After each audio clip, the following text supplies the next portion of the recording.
Teacher Talking Sports, what it does, what it do, how we live in. After each week of the NFL season, I do something that I like to call the week's fantasy stars who are mostly unowned. So this one for week 4.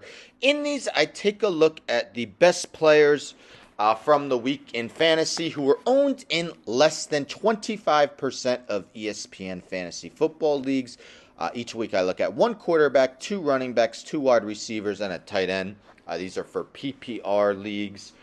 These are the top scoring players, again, owned in less than 25% of ESPN fantasy football leagues. Let's get into it. For the second straight week, the quarterback is Geno Smith. Geno Smith of the Seattle Seahawks. So prior to these last 2 weeks, he hadn't thrown for over 300 yards since 2014. He has now done it in consecutive games, had 2 passing touchdowns for the second straight week, ran one in for his first rushing touchdown of the season. Will he be eligible and stay under the 25% threshold for next week, or will he be added enough? He was owned in 14.6% of fantasy leagues. Next, we have Rachaad White of the Tampa Bay Buccaneers. White only had 6 yards rushing, but was utilized a lot in the receiving game. 50 yards on 5 catches. Did have a rushing touchdown. Was a third-round pick in this year's draft. With Leonard Fournette having some struggles early on in the season, can White see more action? His 38% of offensive snaps were a season high in week 4. The other running back is no longer on the team that he's on here for. So Latavius Murray with the Saints in week 4, his first action of the season, 57 yards rushing and a touchdown with Alvin Kamara out, splitting time with Mark Ingram. Well, he got picked up off the practice squad and is now a member of the Denver Broncos with Javonte Williams out with a torn ACL. Can Murray see action, especially with Melvin Gordon really struggling with holding on to the football? I believe he has 4 fumbles this season.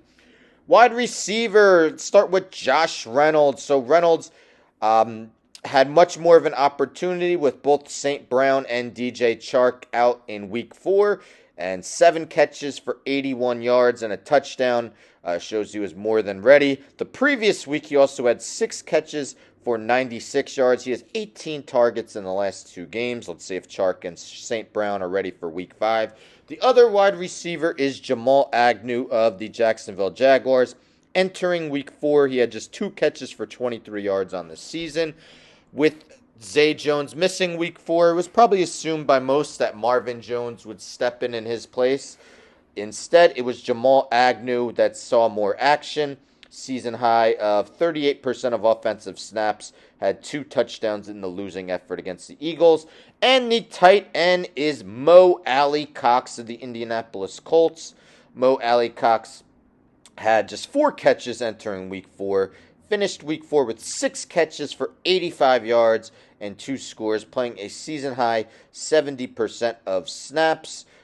Had both of the Colts touchdowns, and they both came, first one came late in the second quarter. Second came in the third quarter. Wasn't enough as the Titans defeated the Colts. So percentage-wise, the guys owned, I did say Geno Smith, 14.6%. Rachaad White was owned at 11.4%. Latavius Murray, just 0.2%. Josh Reynolds, 8%. Jamal Agnew, 0.1%. And Mo Alley-Cox, 1.9%. So a lot of these guys were owned in way less than 25% of ESPN Fantasy Football League. So what do you think? Which of these guys might be worth owning? Are you willing to give Geno Smith a chance after he makes this list for the second straight week? Do you expect Rachaad White to see more action? Can Latavius Murray have a role with the Broncos, or do you think Melvin Gordon and Mike Boone will get the brunt of the carries? Can Josh Reynolds keep up the momentum, or will St. Brown come back and he'll go back to a secondary role? Let me know in the comments, and let me know what other guys you are looking to pick up off the waiver wires. Don't forget to subscribe. Tell a friend to tell a friend to tell a friend to subscribe. Like the video, share the video, hit the bell for notifications. I'm out.